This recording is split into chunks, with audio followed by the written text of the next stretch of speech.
Well, great to be back with you, James, and I'm learning so much.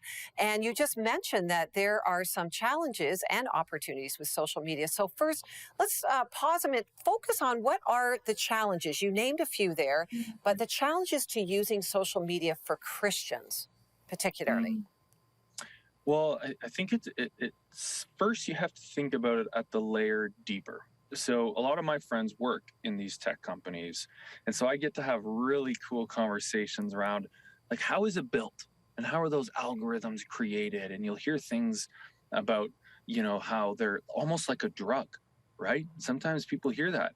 But when you look at the actual technology, it's really important we remember that the companies that are building these social media platforms, they do have an end goal. The end goal is profit, how to make more money. And now the primary driver of that money is almost always advertising.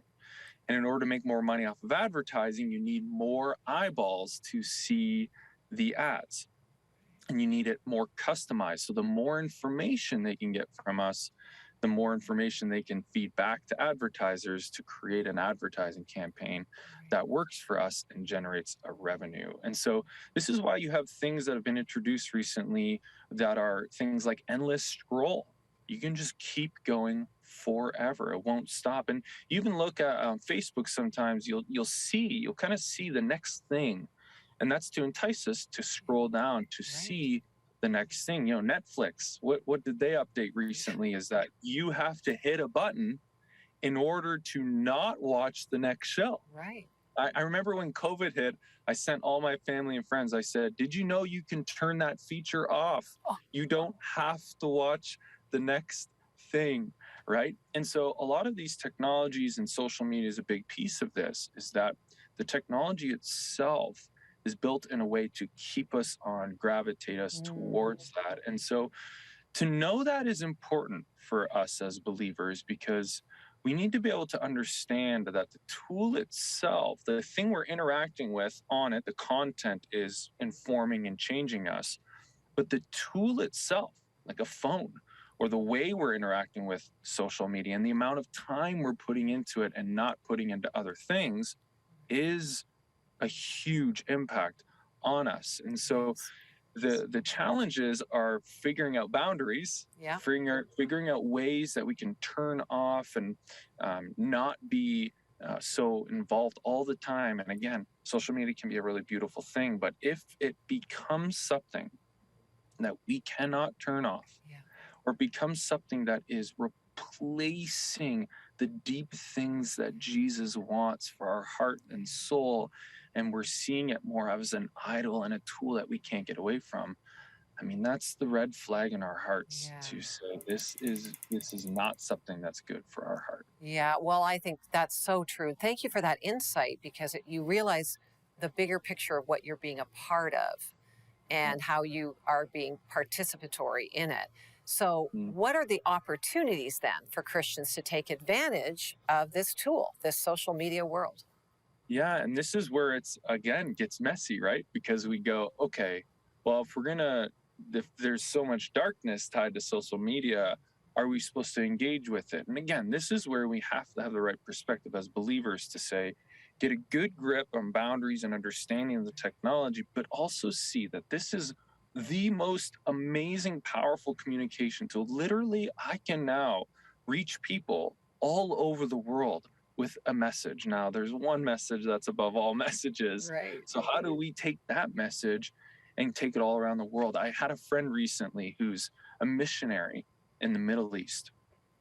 I said, hey, how's ministry going? Like, I'm so thankful you moved, you uprooted your family, you feel called to bring the gospel to this place that is not very familiar with the beautiful name and fame of Jesus Christ. And he said, it's amazing. I said, amazing? That's great. He said, why is it amazing? He says, about every month, I get an email. And that email is introducing me to somebody locally in my neighborhood that is interested in having a conversation about Jesus Christ. And I've never met them before. And I'm like, how did you get that email? He said, there's this organization we partner with that's doing digital evangelism. They put content on social media, and then those people that interact with it they filter them down through a series of technology and conversation, all through a technology that ends up with a handful of people that are interested already in talking about Jesus Christ. And then they connect them with someone local that's already there. So my Amazing. friend uproots his whole family, and the fruit of his labor is now so rich and beautiful.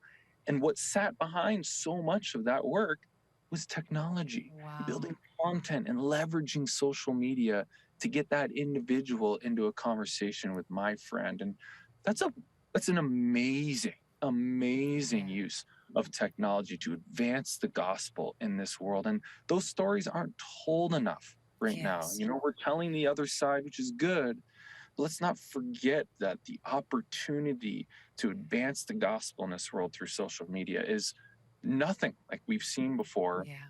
in all the advanced technology we've seen. Wow.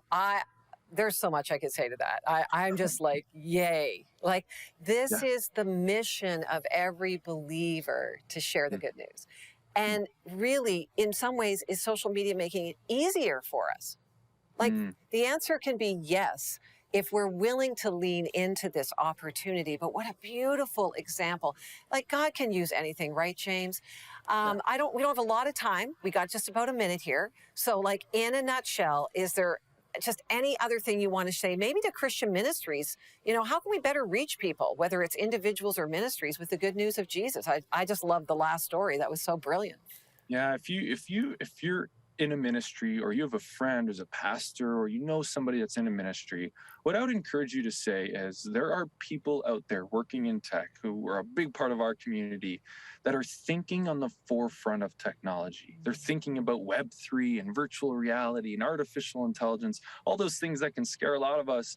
But they're figuring out, how do we leverage this new advanced technology for the name and fame of Jesus Christ?